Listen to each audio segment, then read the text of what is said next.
Nabi SAW sebaliknya teman-teman melarang kita berdoa, mengucapkan kalimat-kalimat yang berbau permohonan atau permintaan, sadar atau tidak sadar yang buruk. Doa dalam Islam sangat dianjurkan, bahkan kata Nabi SAW, ad-doa huwal ibadah. Doa itu sebenarnya inti daripada ibadah.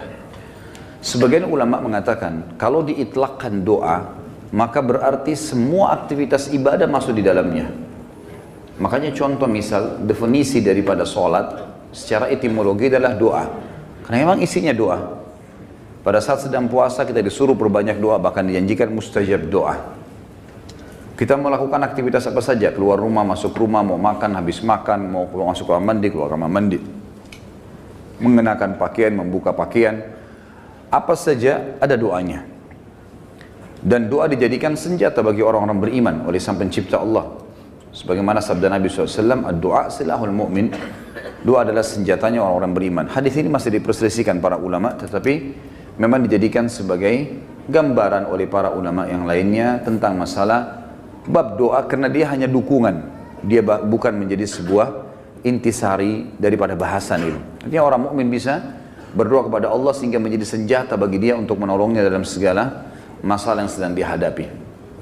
Kita dianjurkan teman-teman sekalian agar selalu doa, dan doa adalah munajat atau curhat, menyampaikan hajat kepada Sang Pencipta, dan tidak boleh lepas. Saya sudah sering ulangi dan saya ulangi lagi sekarang.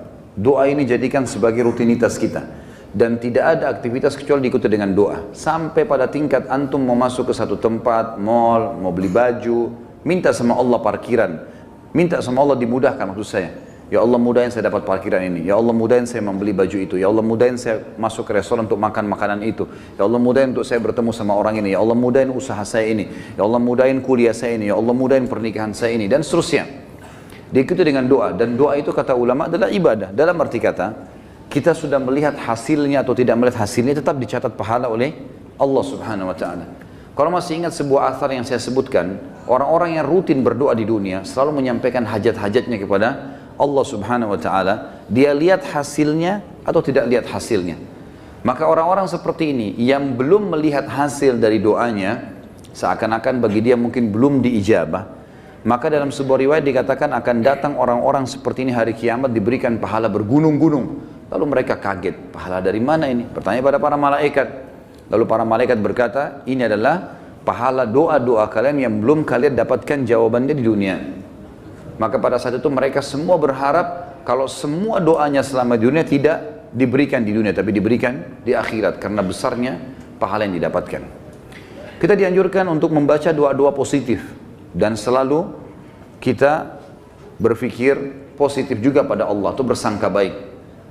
Tidak ada doa yang dimulai teman-teman sekalian, baik dengan Rabbana, wahai Tuhanku dan penciptaku, atau Allahumma, ya Allah, atau apalah yang kita ucapkan, kecuali pasti sudah ada garis finishnya. Kalau kita sudah mulai start, kita sudah tahu pasti ada finishnya. Tinggal semua jawaban yang Allah kasih kepada kita, semua jawaban yang Allah kasih dari permintaan doa kita, itu mengikuti proses sistem atau sunnatullah yang telah Allah berikan kepada kita. Maksudnya ada prosesnya. Jadi kalau kita berdoa, berarti sudah ada garis finish. Tinggal mungkin seminggu, mungkin sebulan, mungkin setahun. Mungkin ada orang berdoa bertahun-tahun, baru Allah SWT berikan kepada dia. Karena bobot dari permintaannya besar.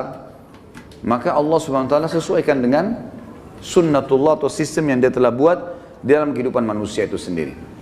Nabi SAW sebaliknya teman-teman melarang kita berdoa, mengucapkan kalimat-kalimat yang berbau permohonan atau permintaan, sadar atau tidak sadar yang buruk.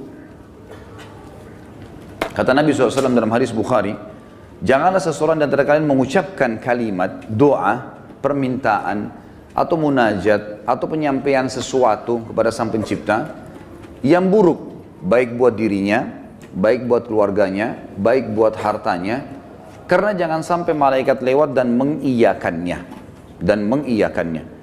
Misal orang bertengkar suami istri, kemudian dia mengatakan saya berharap tidak akan bersama sama kamu lagi. Dia nggak sadar kalimat ini bisa jadi doa, walaupun dia dalam kondisi emosi. Tidak boleh orang, saya pernah sampaikan kalau masalah anak-anak, kamu nakal sekali. Atau mungkin dia ucapkan tentang rumahnya, kendaraannya, sial tempat ini, panas, tidak beruntung tempat ini, atau bahasa apalah. Doa-doa atau kalimat-kalimat yang terlantunkan seperti ini, yang akhirnya sama saja munajat tapi buruk buat dia, buat keluarganya, buat tunggangannya, buat hartanya, namanya laknat. Namanya laknat. Sudah paham makna laknat? Hah? Mana suaranya? Berarti semua ucapan negatif untuk diri, untuk keluarga, untuk harta, namanya laknat. Dan ini hukumnya dosa besar. Tidak boleh melaknat diri sendiri, nggak boleh melaknat keluarga, nggak boleh melaknat harta. Dan laknat saya bilang tadi, masuk di dalamnya semua perkataan yang akhirnya berisi munajat, harapan, permintaan, tapi negatif. Ini nggak boleh. Dan ingat teman-teman, bukan cuma sekedar tidak boleh, Imam Adz-Dzahabi masukkan dalam dosa besar. Kita nggak boleh melaknat diri sendiri, nggak boleh melaknat juga orang lain, nggak boleh melaknat harta, nggak boleh melaknat benda, nggak boleh semuanya. Dan kita akan baca nanti ada hadis, ada seekor unta yang dilaknat oleh pemiliknya, maka Nabi SAW suruh penduduk Madinah Muslimin meninggalkan unta itu. Jangan ada yang sentuh lagi unta itu, karena sudah dilaknat oleh pemiliknya. Hanya karena pada saat pemiliknya nunggangi dia, kaki unta ini kesentuh batu, akhirnya dia hampir jatuh. Mungkin kalau kita naik mobil atau motor sekarang tiba-tiba ada yang ugal-ugalan lalu kita rem tiba-tiba. Kadang-kadang ada orang kalau kurang berzikir teman-teman, tidak biasa lisannya berzikir, yang keluar semua kata kotor nantinya. Tapi kalau orang biasa berzikir, oh subhanallah, Allahu Akbar, dia berzikir lain. Itu positif karena dia sudah terbiasa berzikir maka keluar kalimat itu. Atau tabrakan tiba-tiba, naudzubillah. Tapi kalau dia tidak biasa maka otomatis keluar kalimat-kalimat yang tidak baik. Dan itu bisa jadi doa buat dia atau buat orang lain. Nah kalau buruk berarti namanya laknat, dosa besar. Jelas ya? Ini judulnya. Judul dosa besar 39 adalah melaknat. Saya akan bacakan Imam Adz-Dzahabi mengangkat dalil-dalilnya teman-teman sekalian. Di antaranya adalah hadis riwayat Bukhari Muslim, hadis yang sangat ringkas, pendek, padat sekali. Dan sebagian ulama mengatakan dari hadis ini sudah cukup sebenarnya setiap mukmin punya pengontrol dalam bermuamalah dengan dirinya atau orang lain. Pendek sekali bunyinya, kata Nabi SAW, la'nul mu'mini kaqatlihi. Melaknat seorang mukmin adalah seperti dosa membunuhnya. Seperti dosa membunuhnya. Jadi kalau kita lagi jengkel sama seseorang, selama dia muslim, kalau kita ucapkan kalimat itu maka akan kena. Dalam sebuah hadis yang lain apa? Kalau seandainya ada orang melaknat orang lain, maka laknat itu akan naik ke langit. Kemudian tidak diterima di langit. Lalu Allah memerintahkan laknat itu, doa buruk tadi, kembali ke dunia. Kalau orang yang disebutkan padanya laknat berhak mendapatkannya, memang dia orang pelaku itu, maka akan kembali padanya. Tapi kalau tidak, maka akan kembali pada pengucapnya. Jadi pengucapan doa buruk bisa kembali kepada pengucapnya, kembali kepada kita, naudzubillah. Kecuali keadaannya teman-teman, memang kita dibolehkan melaknatnya secara syar'i, seperti orang melaknat iblis, melaknat atau mengutuk orang-orang kafir yang sengaja memerangi kaum muslimin. Seperti di kancah peperangan, ada orang kemudian menyerang muslimin dan menyakiti muslimin, lalu kita mengatakan semoga Allah membinasakannya. Sama kan laknat itu, tapi di sini babnya terbuka, pintunya terbuka, ya. Karena memang dibolehkan secara syar'i. Kalau orang hanya pelaku maksiat teman-teman, tidak boleh dilaknat. Apalagi kalau dasarnya orang ini orang mukmin yang tidak bermaksiat. Seperti pernah ada seorang yang berzina di zaman Nabi SAW lalu dirajam, dilempar batu. Lalu ada seorang sahabat berteriak mengatakan semoga Allah melaknatmu. Kenapa? Karena dia berzina. Dan memang nyata, kepergok, lagi dihukum. Berarti orang lagi buat maksiat kan? Sama kalau kita orang lagi mabuk misalnya, di pinggir jalan. Tetap nggak boleh dilaknat teman-teman. Lebih baik kita ucapkan apa? Jangan kita bilang semoga Allah binasakanmu. Mudah-mudahan mobilmu tabrakan. Nah, ini nggak boleh kita ucap. Ya Allah berikan hidayah. Karena pengucapan ini laknat tadi. Kalau tidak kembali ke dia dan memang tidak akan kembali ke orang-orang ini. Kecuali tadi yang saya bilang orang yang dikhususkan. iblis, syaitan, ya, orang-orang kafir yang menyakiti muslimin, ada memang pintu-pintunya saja. Kalau tidak, cuma orang yang bermaksiat dari kaum muslimin tidak boleh, apalagi dasarnya bukan orang bermaksiat. Para ulama, para dai, para orang-orang soleh dan solehah diolok-olok, dicaci maki, ini semua masuk dalam masalah bahasan laknat. Melaknat orang mukmin maka lebih berat atau bahkan sama dengan membunuhnya. Kita tahu membunuh dosa besar, sebagaimana sudah kita bahas juga di dosa besar kita yang kedua. Masalah membunuh adalah dosa besar dan itu sangat berat. Dan membunuh orang mukmin, teman-teman sekalian, itu dalam ayat Al-Quran disebutkan termasuk yang diancam kekal di neraka selain kekafiran, kemunafikan, kemusyrikan, juga dalam membunuh mukmin secara sengaja. Ini ada ancaman kekal di api neraka, gitu kan? Dan ini masih khilaf di antara ulama memang, tapi umumnya ulama mengatakan zahir hadis ayatnya begitu. Wa may yaqtul mu'mina muta'ammidan fajazaohu jahannam khalidina fiha. Siapa yang bunuh orang mukmin, maka dia akan disiksa atau dikekalkan di dalam api neraka, ya. Itu ada di dosa besar nomor 2. Maka dia akan dimasukkan ke dalam api neraka dan dia akan kekal di dalamnya. Maaf, sebentar saya pastikan lagi.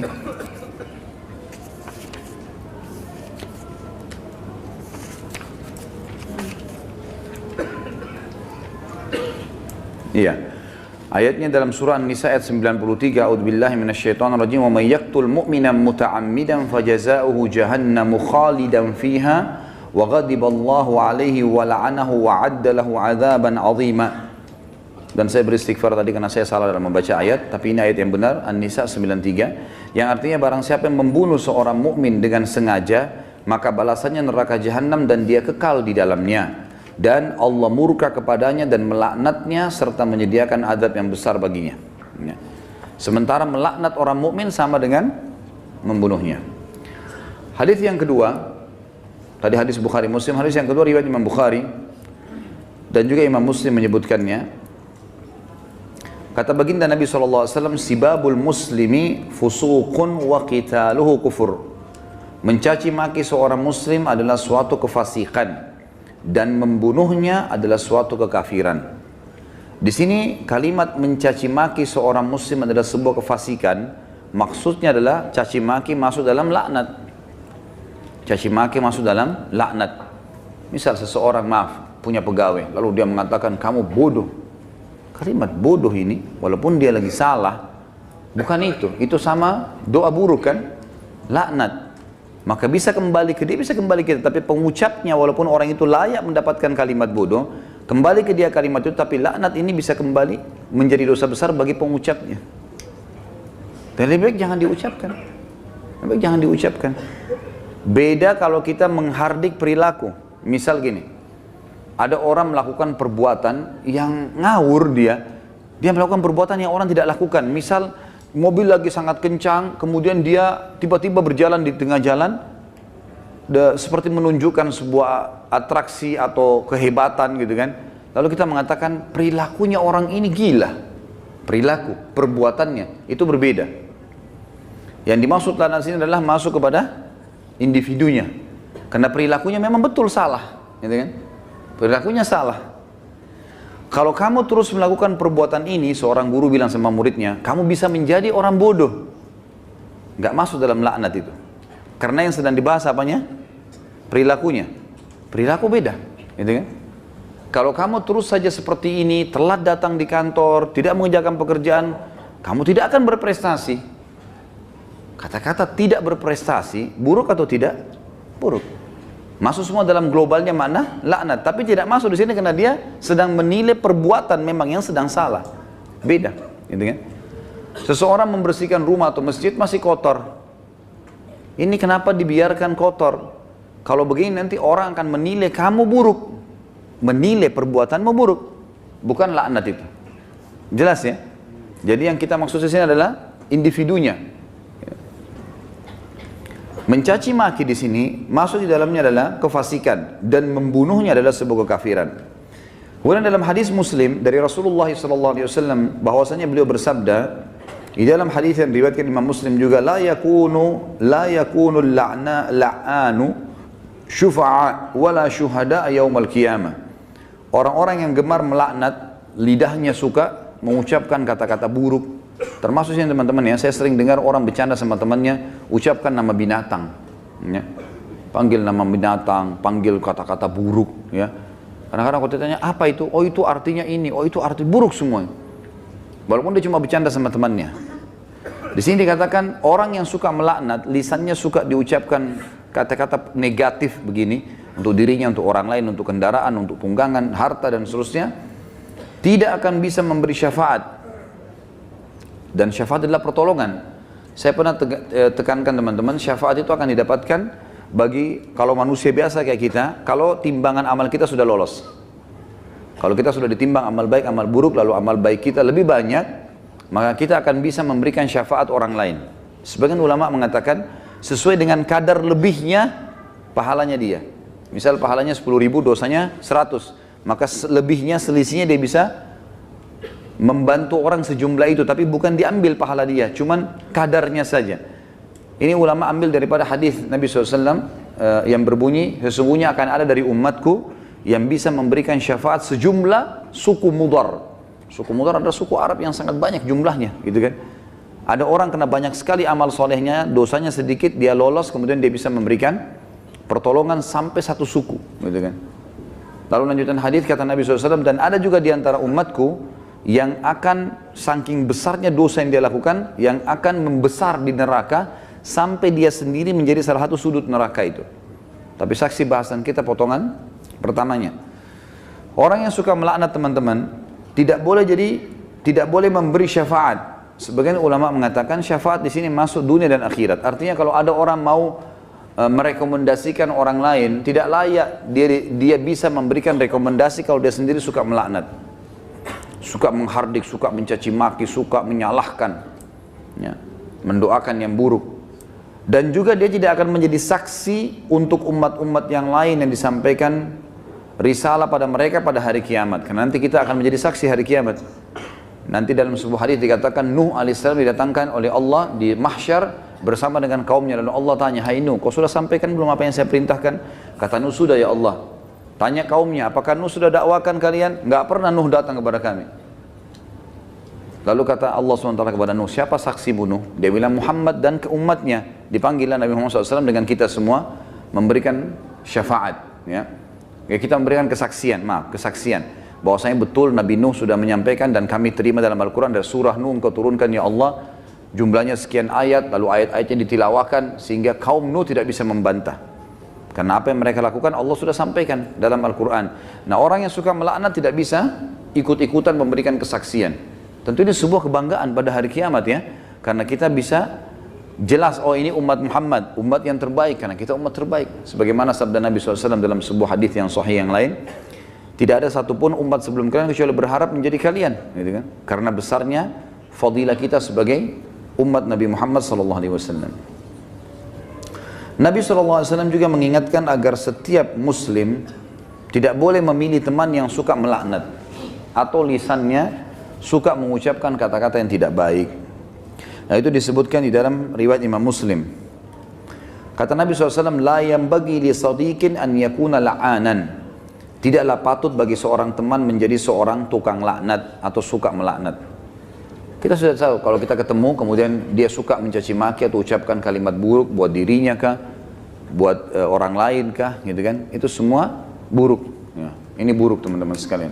Sama dengan yang saya lihat orang sering sebut di Jakarta lata, sembarangan ucap-ucapan. Dan ini saya Allahu a'lam, saya pribadi melihat mungkin saya salah ya, tapi saya melihat ini mungkin karena dibiasakan saja. Dianggap bahan bercandaan awalnya, lama-lama jadi kebiasaan dia. Lama-lama karena ini kalau kita tanyakan di teman-teman medis mungkin tidak ada penyebabnya ini. Bukan orang yang gila. Jadi dia cuma karena menganggap lucu, dia anggap juga orang-orang anggap dia jadi lucu, jadi ngucapin kata-kata yang tidak baik. Ini juga masuk.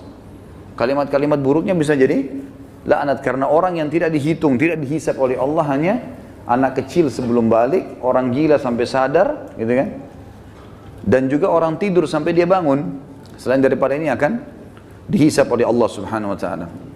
Orang mukmin secara umum yang dihasankan hadisnya oleh Imam Tirmidzi, dilarang juga menjadi orang yang suka melaknat, menyalah-nyalahkan, berkata-kata buruk, menyakiti orang lain, sebagaimana sabda beliau sallallahu alaihi wasallam, "Laisal mu'minu bit-ta'an walal la'an walal fahish walal badhi."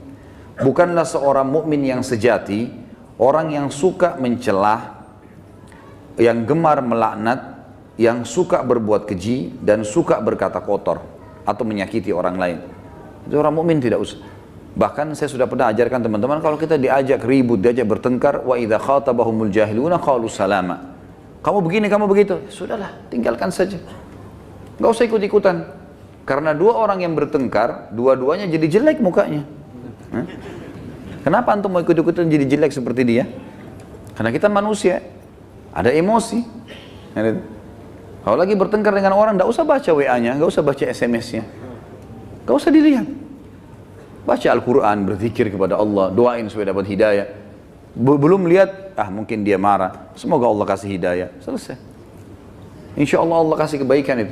Nanti Allah perbaiki. Gitu. Daripada ikut-ikutan. Ya. Karena dia buruk, kita buruk. Dia melaknat, kita bisa melaknat. Dua-duanya hanya kena keburukan. Dan kata Nabi SAW, kalau dua orang sedang bertengkar, maka laknat Allah turun kepada yang memulainya. Siapa yang memulai pertengkaran, dia yang dilaknat sama Allah. Jadi kalau laknat dari Allah melalui malaikat adalah diangkat berkah hidupnya. Kalau laknat kita, manusia kita mengucapkan, berarti kita berharap keburukan buat diri kita atau orang lain. Kalau dari malaikat, dari Allah itu diangkat berkah hidupnya. Kalau dua orang bertengkar, maka laknat Allah turun kepada orang yang memulainya. Dan yang tidak membalasnya terus didoakan malaikat agar dapat rahmat dan pengampunan. Sampai dia membalasnya. Kalau dia sudah balas, dua-dua kena laknat. Jadi tinggalkan saja. Kamu begini, kamu begitu ya, ngomong aja, kita jalan saja. Dia yang ngomong. Tulis SMS sampai 1000, tidak usah baca. Tidak usah baca. Kita baca, wah dia begini, balas lagi, habis umur gitu. Untuk apa? Kita kalau balas SMS, balas WA begitu bertengkar itu sudah bisa satu surah Al-Quran dibaca. Satu huruf 10 pahala. Benar nggak? Amalin ya. Jangan cuma benar-benar tapi. Contoh realita lapangan, banyak orang begitu. Jadi jangan buang-buang waktu, nggak ada gunanya. Orang mukmin itu tidak suka mencela. Memang tidak gemar, dia tidak mau. Nggak usah ribut-ributan. Kita jelaskan pada saat perlu. Kalau ada pun orang teman-teman, ada dosa besar nanti yang kita bahas, masalah tidak boleh berdebat. Kalau hal-hal yang kita anggap perlu berdebat, menjelaskan argumentasi dan ada manfaat, sampaikan. Gak ada manfaat, gak usah. Kalau diajak dialog, kemudian kita nanti jelaskan juga sama saja, gak ada perubahan, dan kita tahu ini sebenarnya salah, untuk apa kita berdebat? Gak ada gunanya kan? Gak ada gunanya. Pernah salah satu ulama di Madinah didatangi oleh seorang syekh Syiah dari Iran di musim haji, waktu kami masih mahasiswa di sana. Diajak berdialog, kami mau berdialog. Syekhnya angkat Quran, kemudian dia bilang di depan mahasiswa, saya mau berdebat dengan anda, tapi percaya nggak dengan ini? Quran ini, diangkat Quran, percaya nggak? Quran ini Quran ahli sunnah, 30 juz, Qurannya mereka 49. Kata dia, tidak, saya tidak percaya. Kata Syekh, saya tidak mau berdebat. Lalu rujukannya apa nanti? Nggak ada gunanya. Macam-macam mereka ucapkan, oh penakut, oh begini. Ngomong aja, silakan. Ukir kata-katamu sepanjang mungkin, tidak masalah. Tulis silakan sampai capek. Malaikat juga catat kan. Dan kalau laknat itu, doa itu tidak layak untuk orang itu, kembali ke siapa? Ke dirinya sendiri. Kamu bodoh, kamu begini. Dia sedang bilang, ya Allah jadikan saya bodoh, ya Allah jadikan saya begini, jadikan saya sial. Na'udzubillah. Hah? Paham ya? Alhamdulillah. Amalkan.